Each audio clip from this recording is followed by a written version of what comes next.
Alright mga guys, no, ang Admiral ng People's Liberation Army, Navy ng China, nagulat o nataranta. Nagulat sa balitang ito kasi nga hindi sila makapaniwala sa announcement. Ito ang bibigyan natin na reaction video natin mga guys. Kasi ito yung mainit na balita ngayon sa West Philippine Sea. Natataranta rin pala ang mga Chekwa, no? So, itong ating bibigyan ng reaction, So, pwede rin kayo mag-comments dyan, criticism, kung ano man inyong mga saloobin dyan, mga guys, Pwede rin na kayo mag-comments dyan. Okay, kung bago ka pa lang sa aking channel, mga guys, mag-like and subscribe na lang muna sa ating YouTube channel bago tayo mag-umpisa. Okay? And also, please, paki-subscribe din kay Melb's Castle. So, sa kanyang video to, no, na bibigyan natin ng reaction, mainit na komentaryo. Kasi itong mga incheck na to, no, itong mga Chekwa na to, napakaganid sa teritoryo natin, no. Ano talaga nila. Yung, kumbaga, atat na atat kunin ng ating karagatan dyan sa West Philippine Sea. Okay, no, so umpisa na natin. Ito ang dahilan bakit walang banggaan at water cannon incident sa West Philippine Sea ngayon. Halos binakura na kasi ng Carrier Strike Group ng Amerika ang ating karagatan.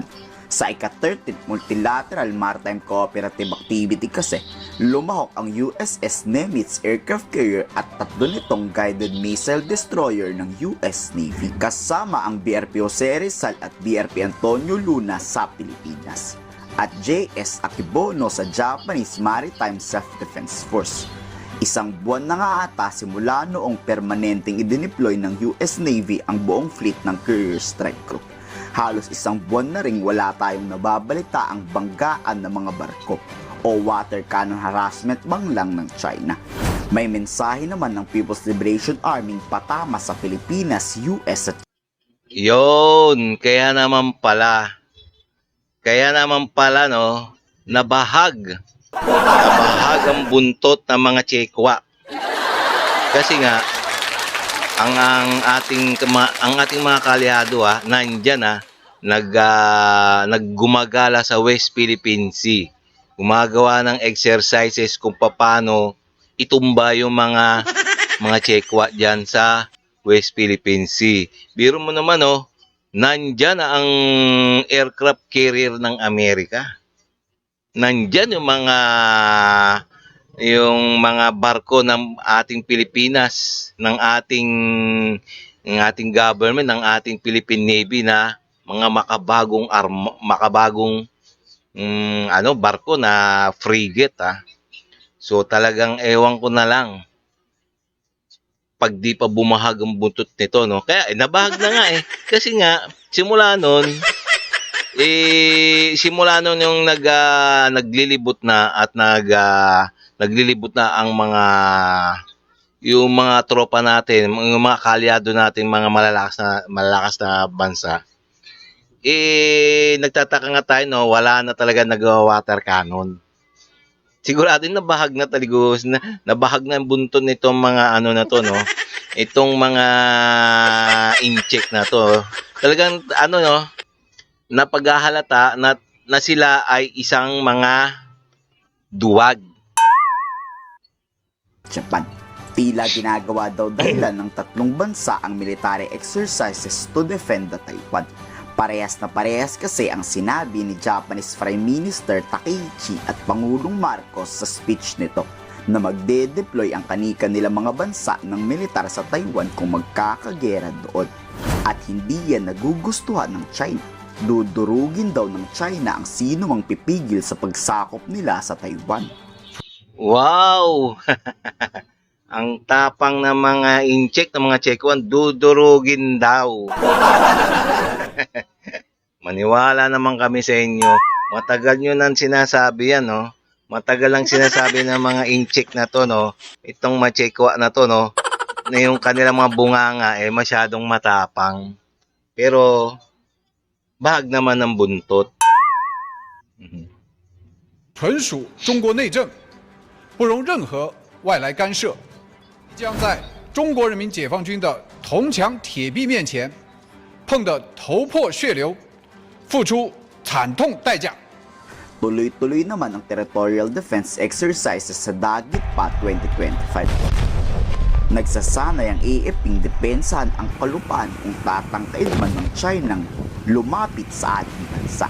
Gaya ng sabi ni Defense Secretary Gilberto Chodoro, kung sasakupin ng China ang Taiwan, susunod na ang buong Luzon. Ito ang pinaghahandaang ginagawa ng ating mga kasunduluhan. Dagat Pa means dagat, langit at lupa, wherein ang talagang purpose nito ay matest yung interoperability ng ating armed forces. Tapos sasabihin na naman ng iba naghahanap tayo ng gulo. Kaya nga muling binigyang diin ng militar, trabaho daw nilang depensahan ng ating Pilipinas. Mandato ng AFPing lumaban sa giyera. Hindi po tayo dito naghahanap ng gulo. Naghahanda lang talaga tayo. Why is it important for us to train? Well, Yes, no. Talaga naman kailangan talaga magsanay ang ating mga tropa sa pakikidigma.